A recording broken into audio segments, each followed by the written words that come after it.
Who's to say that we can't sit comfortably as gentlemen while I stare through the smoke, cordial to my end alone?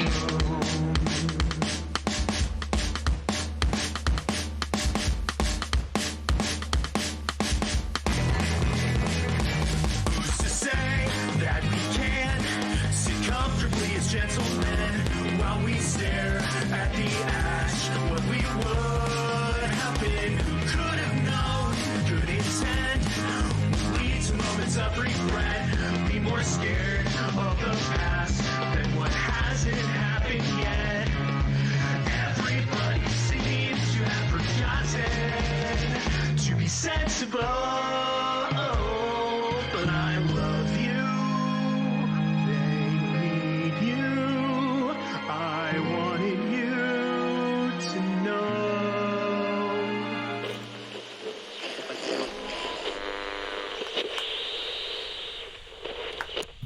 I see your point, my friend, but I can't help but feel the audio's a little tinny in this room. There. Right there, that sound. Wait.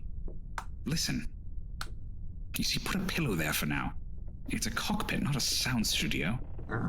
What? Good Lord, how long? Wait, let me just...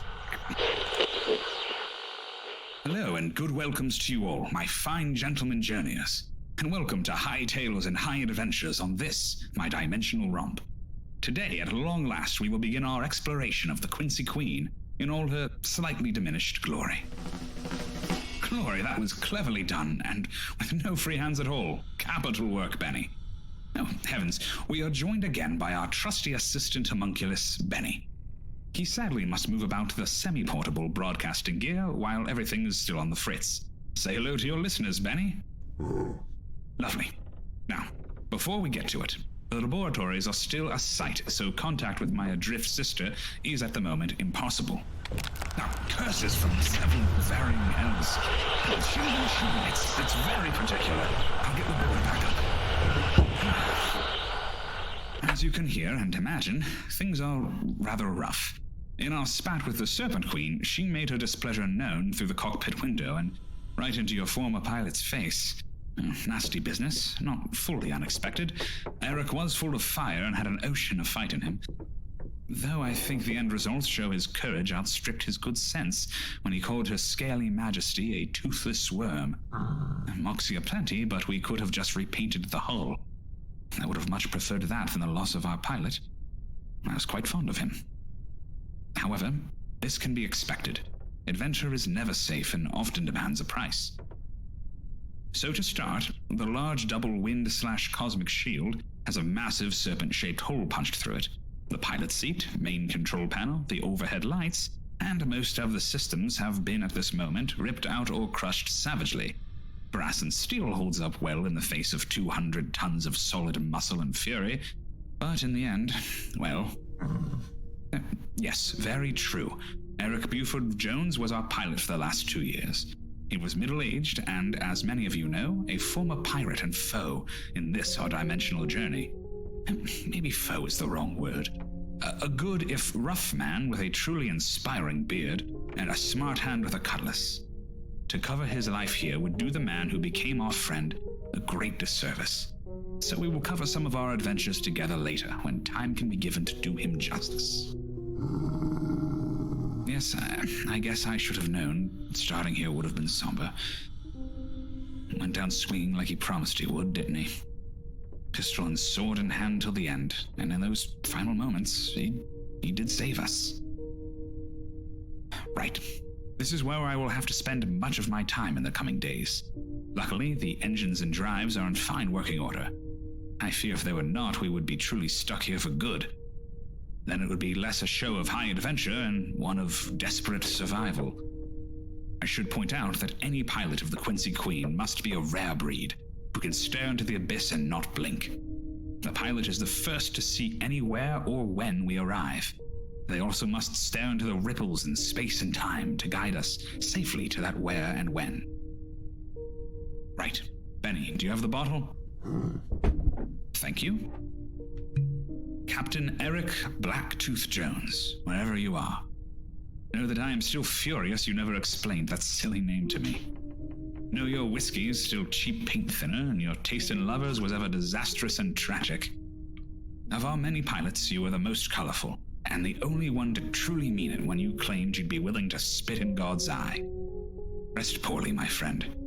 May your spirit roam freely in the next life as it ever did in this. Oh, in the name of all that is wretched and wrong, that is foul.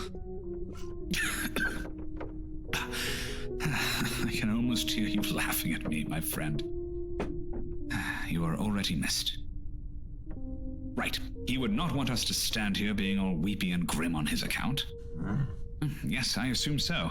There's not much to see here, but with some luck, one of the co-pilot stations somehow survived our good pilot's final battle, which means we have a way to pilot this craft. We'll have to mount his hat and pistol somewhere up here, I think.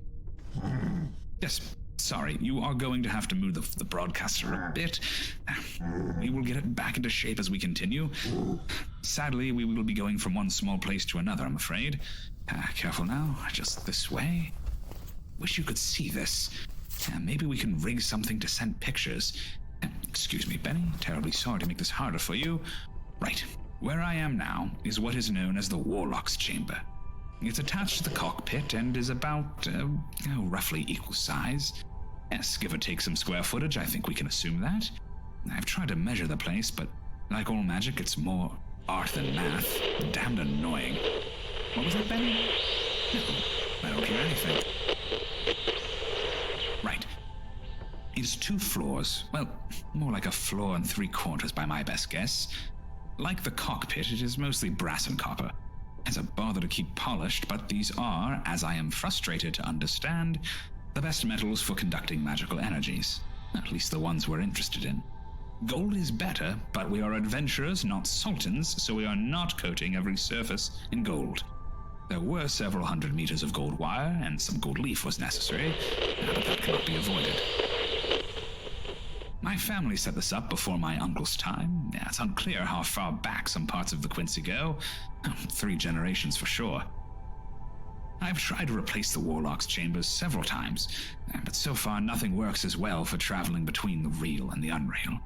Cutting between realities should be the work of science, I think, but we must work with what we have.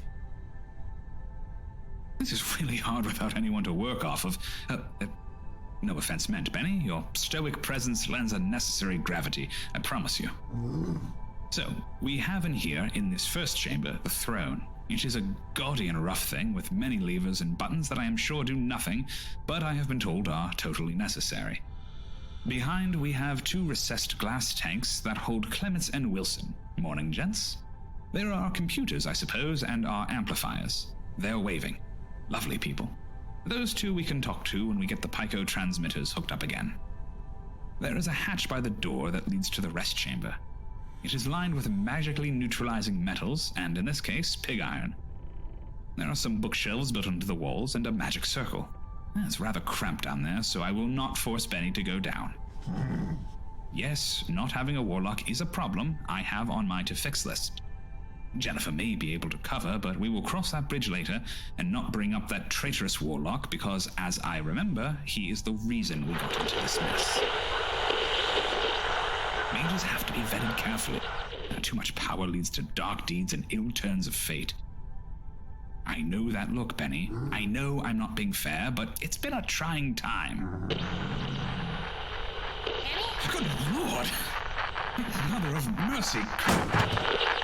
Hell and damnation, did I damage it? Manny? That if you... Yes, that's definitely my sister. Hold on, I made this mess, so I'm going to fix it. Wait, unhand me! Manny, what did you do? Hello? Good work, Benny. You are clearly the defter of the 2 of us. Jennifer, where are you? The library. Most likely. You most certainly are not. I was there checking blueprints of the Queen a moment ago. Right, sorry. You're correct. In Quincy's shadow. I'm clinging to it. I would like to point out that those nasty magic runes you hate so much sure are coming in handy right now. Well, there's some good news, I guess. Nice to know our shadow is still anchored to the other side. And useful or not, they are still hideous. Yes is the one among us who sleeps alone the most. Highly irrelevant to the situation, though a cutting barb, I am sure. I've never been on the shadow side. What is it like? Lots of blacks, purples, blues, very cold. Why does that matter? Are you doing your show? Yes? Manny! Your sister is missing and you're making a show? Jen, you vanish every other week and rarely need my help much. Do I need to remind you the last time I rushed blindly to help you and how uncomfortable that got? I hate that you are somewhat correct. You are a very clever person, and I have every confidence in you. Seriously, Manny, this is awful. Can you read the books or interact with the materials? See the blueprints? Yes, sort of. I'm not sure why. Everything is broken on this side. If we can bring some equipment over... Right. Well, I'm not sure that's a great idea, Manny. Everything is kind of wrong here. These books are not normal. Look, Manny, I have to keep this short. Why? What's wrong? Something that looks like Benny is here. Don't ask what it is, Manny. I don't know. I think it might be grandmother's work. At least I hope so. Hate to think who else in our family could have made it. Oh, that sounds awful. Wait, you're hoping Granny made it? Oh, is it that bad? Not sure. It talks, and I'm not sure this place isn't alive itself. Look, Manny, it's great you think I'm so capable, and I'm not one to be in distress, but seriously, this place is hostile. Right, okay, hold on. Do you have food? Getting to the shadow side with so much damage is going to be hard. Not hungry, Manny. Don't think I will get hungry. I hope not. I don't want to have to try to... Look, Manny, I have to go. Wish me luck. Best of luck. Keep an eye out for things we could use on the side. Right, sure thing, Manny. Gotta go. It just occurred to me that I have no idea what did that to our signal. Yes, I think we will have to end here and get back to work.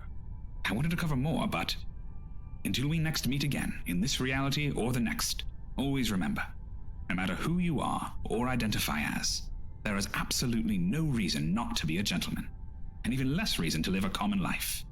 Because my friend's reality is strange, and so are you. Goodbye for now, and good luck in all your daring do. Right, time to wake Chester, I think. Benny, go fetch my tools.